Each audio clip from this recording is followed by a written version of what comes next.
Hello and welcome. और मैं उम्मीद करता हूं कि आपको हमारी ये नई पेशकश फ्लैशबैक ज़रूर पसंद आ रही होगी। ये कुछ इंटरव्यूज़ थे जो आज के करीब 15 साल पहले मैंने बीबीसी के लिए किए थे, जो एफएम पे भी प्रसारित हुए थे। न्यूज़ मेकर्स के साथ इंटरव्यू, नॉन न्यूज़ी बातचीत। तो उसी सीरीज़ में, उसी कड़ी में, उसी श्रृंखला में आज पेश करने जा रहे हैं हम आपके सामने एक ऐसा इंटरव्यू एक ऐसे शख्स के साथ जिसको जब मैंने सबसे पहली बार देखा, मेरे ऑफिस आए वो हमारे स्टूडियोज़ में, तो मैंने देखा ये कौन इंसान आया है, बाल बिखरे हुए, थोड़ी सी जैसे नई स्टाइल की फैशनेबल जीन्स फटी हुई, टी शर्ट, बहुत ही साधारण सा। और ऐसा लगा कि ये इसका मैं क्या इंटरव्यू करूँगा, इससे क्या बात करूँगा। लेकिन जब उसने बोलना शुरू किया और अपने जीवन के बारे में बताना शुरू किया और जब गाना शुरू किया, क्या आवाज़, क्या कशिश, क्या करिश्माई व्यक्तित्व। तो आप सुनिए ये मेरा interview legendary singer Kailash Kher के साथ। दोस्तों नमस्कार, मैं हूं संजीव श्रीवास्तव और आप सभी का स्वागत है। इस हफ्ते हमारे गेस्ट ने एक बहुत ही वेल नोन पॉपुलर सिंगर जो मशहूर है अपनी अल्हड़ अलग सी आवाज के लिए। जी हाँ, इस हफ्ते हमारे साथ हैं जाने माने गायक कैलाश खेर। सर बहुत शुक्रिया आप हमारे स्टूडियो आए। जी नमस्कार संजीव जी, और धन्यवाद बहुत बहुत इतना प्यारा परिचय देने के लिए। बहुत शुक्रिया आपका। सबसे पहले तो ये बताइए कि इतनी सोलफुल, दिल से निकलने वाली, जैसे आत्मा से निकलने वाली आवाज़ जो है आपकी, ये कैसे पाई आपने? जी, आवाज़ जो होती है ये तो कुदरत की देन है संजीव साहब, परंतु मुझे लगता है कि जो प्रेरणा मैंने पाई शायद वो उसके लिए मुझे लगता है कि ये जो प्रश्न बनना चाहिए कि ये कहाँ से मिली। ये मुझे मिली, मैं ज़िंदगी को बहुत ज़्यादा सीखा मैंने साहब, संगीत कम सीखा, ज़िंदगी के थपेड़े बहुत सहे और मैंने तजर्बे लिए रिश्तों के, प्योरिटी के, रिलेशंस, एफिनिटी, रियलिटी, तो इन सब चीज़ों में मैं उलझ के इतना कुछ पा लिया मैंने कि जैसे आप दूध को, उबले हुए दूध को जब मथते हैं और छाछ और मक्खन सारी चीज़ें उसके बाय प्रोडक्ट्स आपके सामने आ जाते हैं, तो मेरी जीवन में अब संगीत की बजाय जो सोच है संगीत के परे, वो पूरी तरह से उसने मुझे आधिपत्य में लिया हुआ है। तो ये बताइए कि आपकी जो कहानी है कैलाश खेर की, उसके बारे में कुछ बताएं कि कैसे जी, हुआ ये है फितरत कि बदली, कैसे संजीव ज़माना साहब, बदला। मैं यहाँ दिल्ली में ही स्टडी हुई है मेरी, पला बड़ा मैं मेरठ में जन्मा हूँ और मेरे माता पिता यहीं रहते हैं मयूर विहार में। तो मेरी स्कूलिंग भी यहीं से हुई, मेरी कॉलेज भी मैंने कॉरेस्पॉन्डेंस कॉलेज किया दिल्ली यूनिवर्सिटी से। तो मैंने ग्रेजुएशन किया, उस दरमियान में सीख भी रहा था संगीत। बहुत सारे जो जिन लोगों से मैं सीखने गया, जिन लोगों की मैं गाइडेंस के उससे गया, नीति से, और मुझे तब पता लगा जब मुझे उन्होंने फीडबैक दी और बताया कि your voice is not good, so don't learn singing, if you really want to learn music then learn some instrument. तो मैंने काफ़ी ऐसे इस तरह से मैंने टाइम वेस्ट किया। कभी मैंने 2 साल गिटार सीखने में लगा दिया, कभी 1-2 साल फिर तबला सीखने में लगा दिया। तो ऐसे मैंने सीखा कुछ नहीं, क्योंकि जब आप मिसगाइड होते रहते हैं अपने ही द्वारा, तब आप सीख नहीं पाते, परंतु आप तजर्बे ज़रूर लेते हैं। लेकिन जुनून इतना ज़बरदस्त था कि हाँ, सीखना, जाना म्यूजिक में ही है कि हाँ, चाहे नहीं गा पा रहे तो तबला बजाएंगे, हाँ, गिटार परंतु बजाएंगे। क्योंकि मैं सुनने वालों में से बहुत अपने आप को अग्रगण्य मानता हूँ, आज भी। क्योंकि जिस तरह का संगीत मैं सुनना चाहता हूँ और सुनता हूँ, वो न केवल मुझे परंतु जो मेरे जैसी मानसिकता के जितने भी लोग हैं इस पृथ्वी पर, चाहे वो 4 ही हों, तो मुझे लगता है कि वो ईमानदारी से सुनने अगर वाले हैं लोग, तो वो ही काफ़ी हैं फिर। ये कौन सी मानसिकता है? ये एक ऐसी मानसिकता है जिसमें न केवल संगीत को मैं मनोरंजन मानूं, परंतु संगीत को आत्मचेतना का स्रोत भी मानना चाहता हूं। संगीत एक ऐसी चीज़ है जो आपके नव रसों का संचार करा देता है आपके जीवन में, मृत को अमृत बना देता है और अमृत को और भी शाइन कर देता है, उसमें और चरणामृत जोड़ देता है, परमात्मा का अंश उसमें आ जाता है। तो सोने को जो और कुंदन बना दे, संगीत एक ऐसी शख्सियत का नाम है। हमने एक गाना लिखा है जो रोमांटिक नंबर है और सूफ़ी रोमांटिक है। सूफ़ी इसलिए है क्योंकि वो प्योर है। दुनिया में जो भी प्योर है वो सूफ़ीज़्म से मुतासिर होता है, वो निर्गुणी होता है। सैया सैया तू जो छू ले प्यार से, आराम से मर जाऊं। आजा चंदा बाहों में, तुझ में गुम हो जाऊं मैं, तेरे नाम में खो जाऊं। सैया सैया। क्या बात है कैलाश खेर साहब, आप इतना ही डूब के गाते हैं हमेशा, मतलब पूरे मन से, फुल एनर्जी, फुल दिल, जी फुल दिमाग, कुछ जी, और नहीं, जी, पूरा बस डूब के, पूरा एकदम पूरा हम एंजॉय करते हैं अपने आप को। जी। इसीलिए क्योंकि संजीव मैं जब लिखता हूँ तो मैं ऐसे नहीं लिखता कि बैठ के तुकबंदी के लिए शब्द पहले इकट्ठे करूँ फिर वो उनको जोड़ूं। मेरा ऐसा फॉर्मूला नहीं है। स्वयं ही परमात्मा शब्दों की और सुरों की एक नदी जैसे बहाव ला देते हैं और स्वयं शब्द लिखे जाते हैं और स्वयं फिर धुन में मस्तिष्क में बहती है एक। आपने एक तरह से सूफी म्यूजिक पे ही ज़्यादा अपना ध्यान केंद्रित किया है, आपके कई हिट्स भी उसी स्ट्रीम से आते हैं, तो ये कैसे आया? मतलब ये कॉन्शियस डिसीजन था कि मैं सूफी म्यूजिक की तरफ जाऊंगा, या कहीं ये जागृति हुई, कोई एकदम से लाइटनिंग सी गिरी खुद पे कि बस मुझे ये गाना पसंद है ज़्यादा, इसी तरह का संगीत? जी एक्चुअली क्या हुआ है कि जब मैं संगीत सुनता था और मैं सीखता था तो क्लासिकल सीखता था और जब क्लासिकल सीखते थे तो तब ये अनुभव हुए कि जी ये राह इतनी दुर्गम है, इतनी कठिन है कि इसमें आप आसानी से कुछ नाम तो कमा नहीं पाएंगे और सीखना भी बड़ा मुश्किल इसलिए है क्योंकि इस फील्ड में मैंने अभी तक कोई युवा ऐसा कलाकार नहीं देखा जिसको पूरे संसार ने ऐसा माथे पे बिठा लिया हो अभी तक। कई पूरे जनरेशंस होंगी इसमें क्लासिकल। बुढ़ा होना पड़ता है पहले तो। बिल्कुल। बुढ़ा होने के बाद नाम के सामने जुड़ता है पंडित, बुढ़े होने के बाद या नाम के सामने जुड़ता है उस्ताद। तो वो उस राह के लिए जब तक आप किसी पंडित के बेटे ना हों, जब तक आप किसी संगीतकार बड़े उस्ताद के बेटे ना हों, तब तक आपको ये सब ना हो और उसके बाद भी आपको कंटक पथ तो पार आपको भी करने पड़ेंगे चाहे उस्ताद के भी बेटे हों। तो ये सब राह जब मैंने देखा तो मुझे लगा हे भगवान, ये तो राह तो इतनी निराली है परंतु है बड़ी कठिन। तो इसमें तो युग बीत जाएंगे और जीवन बीत जाएगा और मैं क्योंकि ऐसी परिस्थिति का बच्चा हूँ, ऐसे वर्ग में जन्मा हूँ जो एकदम मध्यम वर्ग जिसको बोलेंगे, जहाँ पे मानसिकता आज भी माता पिता की होती है कि बच्चे पढ़ लें और उसके बाद नौकरी लग जाए कहीं ताकि वो नॉर्मल एक अपना कामयाब हो जाए माता पिता की आंखों के सामने, तो उनको सुकून मिल जाए कि भाई नाउ हमारे बच्चे एकदम सेट हैं and now we can die peacefully. ऐसी मानसिकता से जब आप जन्मे हो तो आपके ऊपर बहुत सारी जिम्मेदारियों का बोध स्वयं होने लगता है। मैंने ग्रेजुएशन करते ही मेरे मस्तिष्क में एक और पीड़ा उत्पन्न हुई जिससे ये लगा कि अब माता पिता को ऐसा प्रूव करना पड़ेगा कि हम कामयाब हैं, हमारा भी एक छोटा सा अस्तित्व है, घनत्व है, हल्का सा एक इस पूरी पृथ्वी के किसी एक बिंदु पे मेरा भी अधिकार है और मैं माता पिता को ये दिखाऊं या जताऊं या ये पता लगे कि समाज में मेरे माता पिता का जो अंश है वो भी कामयाब है। अभी हम जिक्र कर रहे थे आपके संघर्ष के दिनों का और फिर आपने ये रास्ता चुना सूफी म्यूजिक का और फिर आगे बढ़े, और तो सबसे पहला ब्रेक पॉपुलर फिल्म्स में, बॉलीवुड में किस तरह से मिला और कौन सा था? जी मैं अपनी एल्बम करने गया था बॉम्बे में और मैं दो म्यूजिशियन से मिला था, यंग बॉयज़, नरेश कामत, परेश कामत, ये दोनों ब्रदर हैं और इनसे जब मैं मिला तो इन्होंने मेरी एल्बम पे काम करना शुरू किया, परंतु उन दिनों मेरे पास बहुत ही रिसोर्स कम थे एल्बम प्रोड्यूस कराने के, तो मैंने जितना गुड़ उतना मीठा डलते डलते ही, वो भी यंग नए थे, वो हम भी नए थे, तो हम लोगों का तारतम्यता बनी रही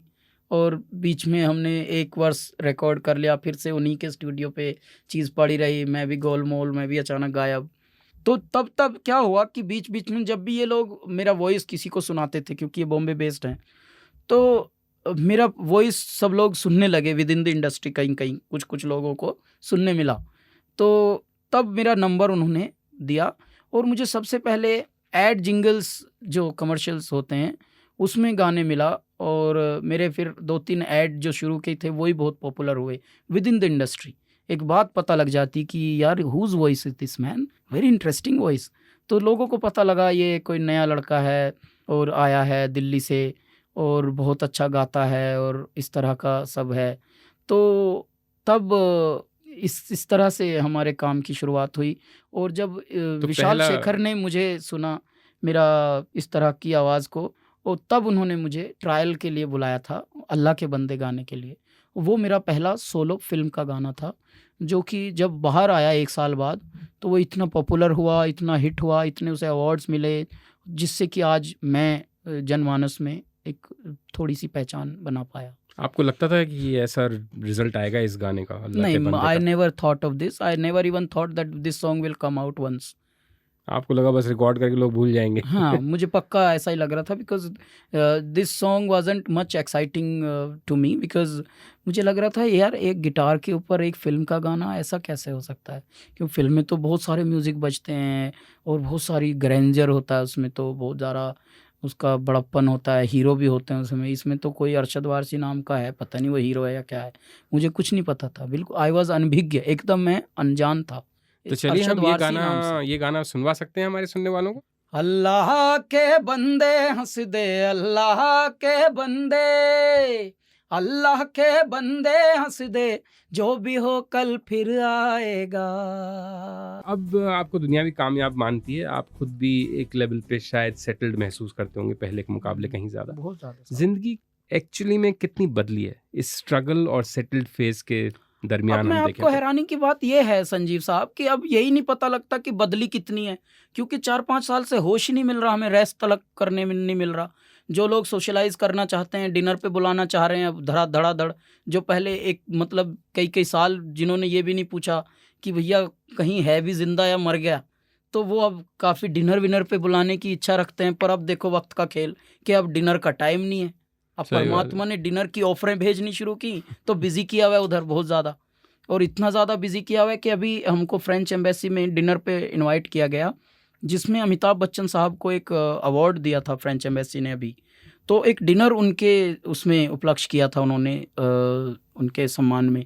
पर उसी दिन परमात्मा ने हमको व्यस्त कर दिया, दिल्ली में ही हैं हम, परंतु हमने ख़ास उनको फ़ोन करके माफ़ी माँगी उनसे, एम्बेसडर से, और उनको धन्यवाद दिया आमंत्रण के लिए। अच्छा ये भी बताइए, कामयाबी की तो आपने बताया कि क्या समस्याएं और प्लेजर्स हैं, पैसा भी इसके साथ साथ ऊपर वाले ने दिया हाँ जिनकी जी, लीला है। हाँ जी। पैसे नहीं होने और होने के से कितनी जिंदगी में फ़र्क पड़ा है?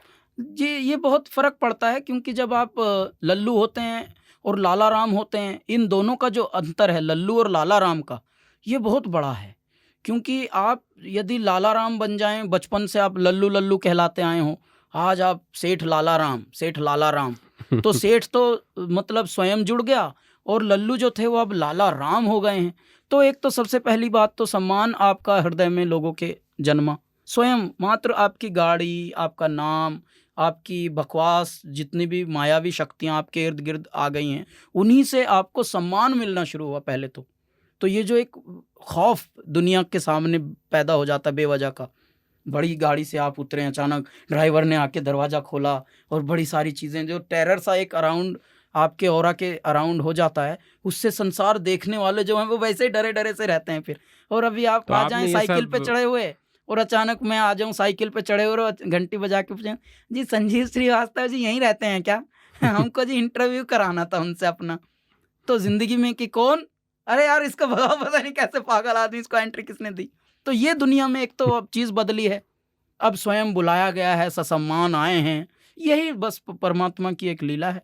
यही बदलाव आया है और कोई मुझे नहीं लगता कि इसमें कोई विशेष मुझे बदलाव ज़्यादा आया हो, क्योंकि जितने भी बदलाव हैं बस उनको मैं दूर से देख पा रहा हूँ जल्दी-जल्दी से। लेकिन एंजॉय कर रहे हैं पूरा। हाँ, एन्जॉय तो क्योंकि फ़ील्ड ही हमारा ऐसा है ना, हमारा म्यूज़िक एक फ़ील्ड ऐसा है, यही एक मुझे लगता है पूरी पृथ्वी पर ऐसी कला की ही दुनिया ऐसी है, जहाँ पे आप स्वयं भी मज़ा करते हैं और पब्लिक भी मज़ा करती है आपके साथ। नहीं तो नौकरी पेशा वाला हमेशा झींक-झींक के नौकरी करता है। अरे यार वही 8 से 10 की नौकरी करते हैं यार, बस दिमाग ख़राब हो जाता है, ये वो। कोई भी अपने काम से उतना ज़्यादा उत्तेजित नहीं दिखता, परंतु हम जो हैं इसलिए डूबे रहते हैं क्योंकि हमको इसी में डूबना है, इसी में मरना है, इसी में जीना है। और लोगों को भी वही बात पसंद आ रही है और उसी से थोड़ा-सा आपके लिए तुष्टि गुण प्राप्त भी हो रहे हैं, आपके लिए बाकी चीज़ें भी उत्पन्न हो रही हैं। आपके जो कंटेम्प्रेरी गायक हैं, खासकर फिल्मी क्षितिज पर, जी। उसमें आपको सबसे ज़्यादा पसंद कौन है? हमको देखिए शंकर महादेवन का गाना बहुत अच्छा लगता है। सोनू निगम साहब बहुत अच्छा गाते हैं और कोई-कोई गाना तो किसी-किसी का हमको पसंद आता ही रहता है, पर वो छितरे-बितरी बातें हैं। कोई-कोई गाना वाला मामला ज़्यादा है। अब ऐसा इस धरातल पर ऐसे लोग आज के दौर में कम हैं, जिनका मैं पूरा का पूरा रिकॉर्ड खरीद के और एक संकलन इस तरह का रखूँ। हाँ, ऐसा हो सकता है कि मैं कहीं-कहीं से कलेक्ट करूँ उनके संकलन, और यही कटु सत्य है, ये किसी सही का बात भी है। ऐसा है ही नहीं आज तक। और अगर आपको कहा जाए कि आप चुनिए आपका फेवरेट को सिंगर कौन है, हम गायक या किसके साथ गाना सबसे ज़्यादा पसंद करेंगे आप, तो वो कौन होगा? ये आपने बड़ा भारी प्रश्न किया है, क्योंकि ये मैंने कभी सोचा नहीं है अभी तक। हाँ, ये बात ज़रूर है कि मैं ए.आर. रहमान साहब के साथ गाना चाहता हूँ। उनकी गायकी भी मुझे थोड़ी ऐसी लगती है जैसे सच्ची गायकी नहीं होती है, मतलब बिना टेक्निकली एफर्ट्स किए हुए जो बात होती है। Whatever he feels he sings. तो चाहे आपको उसमें कई बार सुर यहाँ वहाँ भी हो जाए, चाहे उसकी उतार चढ़ाव वैसी ना हो, चाहे उसका उच्चारण हल्का सा हिंदी का हल्का पड़ जाए, परंतु व्हेन ही सिंग्स, ये जो देश है तेरा, स्वदेश है तेरा, तुझे है पुकारा, ये जो बंधन है वो कभी टूट नहीं सकता।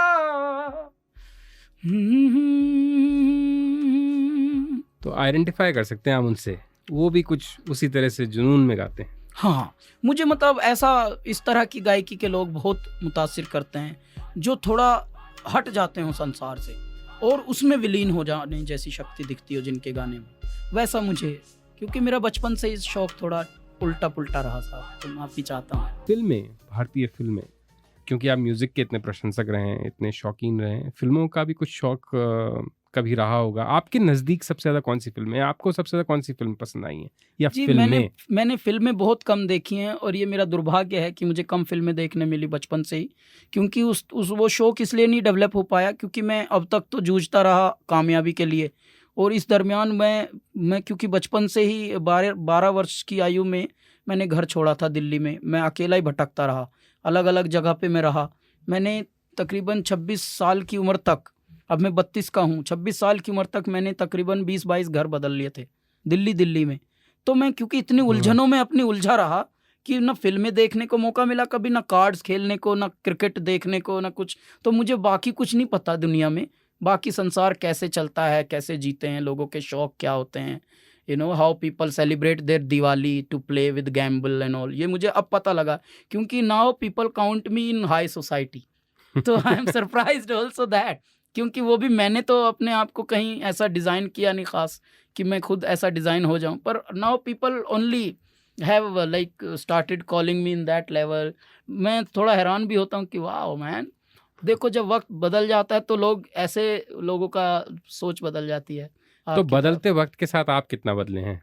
जी, मैं इतना बदला हूँ कि अब क्योंकि समय कम है तो इसलिए गहरी बातों पे ज़्यादा ध्यान दिया जाए, जो चीज़ें मैटर करती हैं उन्हीं पे ज़्यादा ध्यान दिया जाए, जो चीज़ें ना मैटर करें, मुझे लगता है लोगों की संवेदनाएं, लोगों की भावनाएं, ये बहुत मैटर करती हैं। अब हम क्योंकि पब्लिक फिगर हैं तो हमको बहुत जीना पड़ता है संभल के, और मन करता है कि किसी का दिल ना दुखे बस, क्योंकि लोग बहुत आस्थावान हो जाते हैं। जब आप एक मकाम पे पहुंच जाते हैं तो आपकी तरफ बहुत सारी जिम्मेदारी ये बढ़ जाती है कि समाज को आप क्या केटर कर रहे हैं, because people look up to you. So हमारी मॉरल ड्यूटी है कि हम कुछ भी ऐसा गंद न मचाएं धरती पर जिससे बाद में आत्मग्लानि से ही पता लगा मरना पड़े। अच्छा, ये बताएं कि फिर भी फिल्में चाहे बहुत कम देखी हों, लेकिन कोई फिल्म जिसने आप पे बड़ी अपनी छाप छोड़ी हो, या ऐसी तो बहुत फिल्में हैं साहब। मैंने अभी लगान देखी, जब मैं आमिर खान साहब के साथ शूट कर रहा था, मंगल पांडे, मैंने उनको ऑनेस्टली बताया कि मैंने अभी तक आपकी कोई फिल्म नहीं देखी है, हाँ इतना पता है कि आप बड़े कायदे के इंसान भी हैं और एक्टर भी हैं भारत के, तो मैं चाहता हूँ कि मुझे आप ही सजेस्ट करो कि आपकी कौन सी फिल्म मैं जल्दी से पहले देख पाऊँ। तो अगले ही दिन वो शूट पे मेरे लिए डीवीडी लेके आ गए थे लगान की, तो मैंने फिर वो देखी कम से कम 10-12 बार, और मैंने जितनी बार भी लगान देखी है मैं उतनी बार मतलब हिल गया बुरी तरह, क्योंकि उसका म्यूज़िक और उसकी जो फिल्मांकन है आशुतोष गवारीकर ने किया, और आमिर खान और बाकी जितने भी उसमें कलाकार हैं, एक्टर, उन्होंने सब ने जानलेवा एक्टिंग की है। ऐसा लगता ही नहीं कि ये किसी भी एंगल से जैसे एक्टिंग कर रहे हैं। तो इस तरह की फ़िल्में मुझे बहुत मुतासिर करती हैं। एक फ़िल्म मैंने देखी थी अब तक 56, उसमें मुझे नाना पाटेकर और बाकी सारे एक्टर्स की, सभी की, मतलब शून्य से लेके शिखर तक के जितने भी एक्टर थे उसमें सब ने हमारा मन मोहा। और एक मैंने फ़िल्म देखी थी सरकार, वो हमको बहुत अच्छी लगी। मुझे इस तरह की फ़िल्में बड़ी अच्छी लगती हैं जो रियलिटी टाइप से बनी होती हैं, जिनमें एक्टिंग जो है सचमुच में स्ट्रगल वाली एक्टिंग कम हो, जो ड्रामेबाजी कम हो जिनमें, और जिनमें हवा ऐसे हवाइयाँ ज़रा कम हो। इतने रियलिटी वाली बात मुझे बहुत असर करती है जी। म्यूजिक डायरेक्टर कौन है आपका फेवरेट? मैं मानता हूँ अपने शंकर एहसान लोहे साहब बहुत अच्छा काम कर रहे हैं, और विशाल भारद्वाज का काम मुझे बहुत अच्छा लगता है एज ए म्यूज़िक डायरेक्टर, और मुझे विशाल शेखर का काम बहुत अच्छा लगता है, और आजकल सलीम सुलेमान बहुत दबंग म्यूज़िक बना रहे हैं, बहुत उनका म्यूज़िक हिट हो रहा है, और नरेश परेश ऑफ कोर्स जिन्होंने मेरी दोनों एल्बम बनाई हैं। आपका ऑल टाइम फेवरेट गाना जो आपने गाया है और फिल्मी गाना वो कौन सा है? मंगल पांडे में मैंने गाया था, और उसमें मैं चित्रित भी उन्होंने किया था, हम फिल्माया था वो गाना। तेरा दीवाना हूँ मौला, तेरा परवाना हूँ मौला, सुन है मेरे दाता, है मेरे मौला। अच्छा कैलाश खेर साहब, ये बताइए कि इतनी बॉलीवुड ने और फिल्मी जगत के साथ आप एसोसिएटेड अब हैं कुछ समय से, तो और लोग इतनी सारी बातें कहते हैं कि अच्छा बुरा ये वो, आपकी नज़र में क्या एक अच्छाई है फिल्मी दुनिया की और क्या एक सबसे बड़ी बुराई है? अच्छाई तो देखिए ये है, वो एक नहीं है, अनेक हैं, परंतु उनमें से जो कुछ एक हैं, मैं जो अग्रगण्य हैं वो मैं ये बता दूं कि पूरी संस्कृति को, भारत की एक पूरी मूलभूत संस्कृति को एक ऐसे धरातल पर उकेर देना जिसको पूरे वर्ल्ड में एक्सेप्टेंस मिल रही है, ये कोई आसान बात नहीं है, जो कि पूरी फिल्म इंडस्ट्री निर्वाह कर रही है इस उत्तरदायित्व का। और उसके बाद आपके नाना प्रकार की सभ्यता, नाना प्रकार की संस्कृति, नाना प्रकार के संगीत, आपकी परंपराएं, ये यदि पूरे वर्ल्ड मैप पे कोई जानता है तो मात्र आप दुनिया में, मैं अभी पूरे वर्ल्ड में ट्रैवल करता रहता हूँ, तो आप इंडिया नाम लेंगे तो कुछ भी बड़े बड़े नाम ले लीजिए, no one knows things much. The moment you say Bollywood, I am from Bollywood. Oh man, you're from Bollywood. Okay, man. Wow, man. How are you doing? तो इस तरह के रिस्पॉन्स मिलते हैं। तो अपने आप में ही एक इतना बड़ा ब्रांडिंग हो गई है बॉलीवुड, एक पहचान है, एक आपकी पहचान कॉलिंग हो गई। कार्ड बन गया है। या क्यों बन गई? क्योंकि काम कर चुके हैं ऐसा। हमारे देश की जो धरा है वो इतनी रंगीन है, इतनी इंद्रधनुषीय है कि इसमें इतने सारी रत्न छुपे पड़े हैं संस्कृति के, कि हमारे यदि अंचल 30 हैं या 32 हैं तो सभ्यताएं वहाँ पर, और संस्कृति और जो संगीत है वो 45 प्रकार का होगा। और जब वो सब चीज़ों मिक्स होकर और बॉलीवुड में चली जाती हैं तो वो बॉलीवुड उन सब का प्रतिनिधित्व निभाता है। तो बॉलीवुड एक तरह से भारत दर्शन जैसी बहुत चीज हो बड़ी गई। बात है इंटरनेशनल लेवल पर। बुराई क्या है? और बुराई मुझे नहीं लगता कि कोई बुराई है, क्योंकि जब आप बहुत ज़्यादा प्रसिद्ध होते हैं तो आपके अंदर बुराई और अच्छाइयों का विश्लेषण करने वाले इस धरती पर बहुत उत्पन्न हो जाते हैं। तो इसलिए इसकी बुराई ये है कि ये बहुत ज़्यादा प्रसिद्ध है और बहुत ज़्यादा इसका नाम है, यही इसकी बेचारे की बुराई है। अच्छा ये बताइए, मैं आपने अभी बात कही कि मंगल पांडे में जैसे आपका थोड़ा सा दिखाया भी गया आपको पर्दे पे, कॉर्पोरेट में भी आप आए थे, तो थोड़ा एक्टिंग करने का ही मन में कहीं शौक है कि ये भी नहीं, साथ हमको साथ शौक एक नहीं है साहब, हमको तो स्वयं परमात्मा न जाने क्या क्या करा रहे हैं। हमको लगता है हम जिस दिन से आए हैं इस धरती पर, ये एक रंगमंच है और दाता हमको बस डोर हिलाते जा रहे हैं पपेट की तरह, और जो हो रहा है मैं देख पाता हूँ बस। कभी वो एक्टिंग कराने लगते हैं, कभी नचाने लगते हैं। अभी हमारा जो सैया वाला जो ये गाना आया है, इससे पहला जो वीडियो हमारा बना कैलासा झुमोरे का सबसे पहला वीडियो, वो हमने एक बबम बम नाम का गाना है जिसमें हम डमरू लेके और ऐसे नाच रहे हैं वीडियो में, और लोग हैरानी के साथ हमको मतलब वो दे रहे हैं कॉम्प्लीमेंट्स। पॉल ओकनफोल्ड एक बहुत बड़े वर्ल्ड क्लास डीजे हैं, वर्ल्ड के काफ़ी नामी, उन्होंने मडोना और काफ़ी बड़े बड़े माइकल जैक्सन्स और इन सब के ट्रैक्स प्रोड्यूस किए हुए हैं। He likes the tracks of this and he likes Teri Deewani, and he is now trying to remix with my vocals on these things. So क्या होता है कि भारत में यदि इंटरनेशनल लेवल पे किसी चीज़ को एक्नॉलेजमेंट मिलता है तो उनका बड़ा और ज़्यादा सम्मान होता है। यदि आप अपने गांव से बाहर निकल के शहर से एक माला पहन के आ जाएं बिल्कुल तो सही आपको बात लगता है कि भाई बेटा बाहर जाके माला और पहन फिर के आया। मडोना और माइकल जैक्सन जैसे लोगों को माला पहनाने वाला अगर आपकी तरफ माला लेके बढ़ रहा है हाँ तो और ये सरप्राइज निसंदेह की एक बात है कि मैं उनको नहीं जानता हूँ, वो मुझे शाबाशी जानते और हैं। तारीफ की बात है। जी, इसमें क्या है? जी, तो ये एक है बात। ये बताइए, आप सबसे ज्यादा इंस्पायर्ड किससे हुए? मैं तो सबसे ज़्यादा इंस्पायर्ड होता हूँ साहब प्रकृति से। उसके जो नाना रूप देखता हूँ, ऐसा लगता है जैसे भगवान ही इनकी शक्लों में, कभी बाढ़ की शक्ल में आए हैं, कभी तूफान बन के आ जाते हैं, कभी पेड़ बन के नाच रहे हैं हमारे समक्ष, कभी पर्वत बन के हंसते रहते हैं ऐसे, बेटे हम हैं, तुम घबराना नहीं, हम हैं बेटा। कभी सूरज बन के एकदम सुबह सुबह दिखाने लगते हैं अपना प्रकाश। तो मुझे इनसे बहुत प्रेरणा मिलती है, इनसे मैं बहुत इंस्पायर होता हूँ। आपका काफ़ी ज़बरदस्त एक तरह से संघर्ष की चाहे जीवन रहा हो शुरुआती साल, लेकिन एक बड़ी फेरी टेल एंडिंग भी हुई है उसमें। सब जने इतने खुशकिस्मत नहीं होते, लेकिन हाँ। फिर भी जो मौसीकी या जो फनकार या जो पैशनेट लोग हैं म्यूजिक सीखने वाले या किसी भी फन में, उनके लिए अगर आपको कोई, मैं कहूँ कि कोई मैसेज दीजिए तो क्या देंगे? उनको बस यही मैसेज हमारा रहेगा कि आजकल जो है वो बहुत नाना प्रकार के प्लेटफॉर्म्स बन गए हैं संगीतकार बनने के लिए या स्टार बनने के लिए, परंतु जब भी आप इस राह के राही बने तो आप अपने हृदय को टटोल लीजिए एक बार। सभी जितने भी आने वाले इस क्षेत्र के लोग हैं उनसे मेरा विनम्र प्रार्थना रहेगी, हृदय को टटोल कर और हारिए न हिम्मत बिसारिए न राम वाला मंत्र लेके आगे बढ़ें।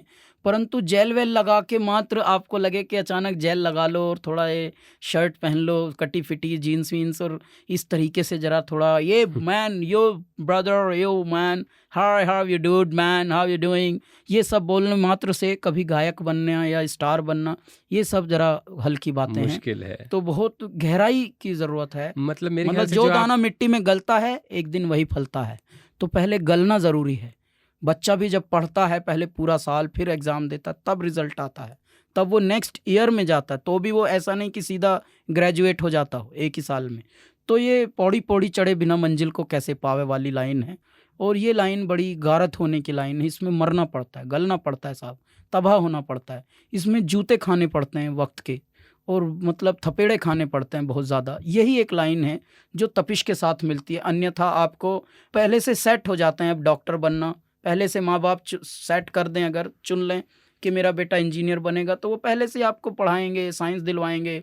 पर संगीत एक ऐसी चीज़ है जिसमें न माँ न बाप, न किसी का बाप न किसी की माँ हिम्मत नहीं कर सकती कुछ भी कलाकार बनाने के लिए। उसके लिए तो you have to be born, you have to be blessed.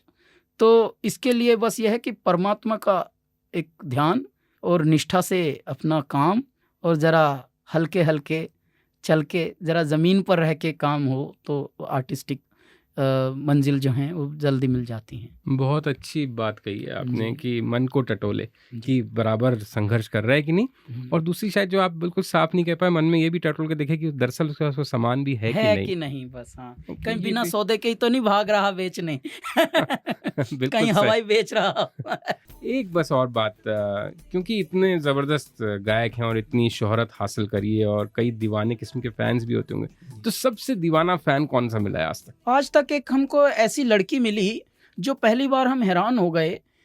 हम एक जगह परफॉर्म कर रहे थे, हम जगह का नाम नहीं बोलेंगे क्योंकि थोड़ी सी वो हो जाती हैं बातें। तो वहाँ पर एक लड़की ऐसी मिली जो बोलने लगी, हम अभी अपना अगर हमको मिलने नहीं दिया गया तो आई विल कट माई अपना रिस्ट। तो मैं एकदम डर गया उस बात मिल से। लिए डर के आप? हाँ, तो हम मतलब क्योंकि वो गेट से हम सुन पा रहे हैं वो वाली बात, तो तब हमने बोला कि अरे यार दुनिया में क्या हो सकता है देखो। तब हमने पूछ लिया उनसे, जी कृपया कभी ज़िंदगी में कटवट की बात ना करिएगा। और कैलाश खेर संगीत और म्यूज़िक के सिवा किस चीज़ से प्यार करते हैं आप? कोई? मैं लिखता हूँ और मैं कंपोज करता हूँ। मेरा एक शौक़ है, मैं ऑब्ज़र्व बहुत शार्पली करता हूँ चेहरों को, क्योंकि लोग अखबारों के आदी हो गए हैं, वरना चेहरों पर भी क्या नहीं लिखा होता।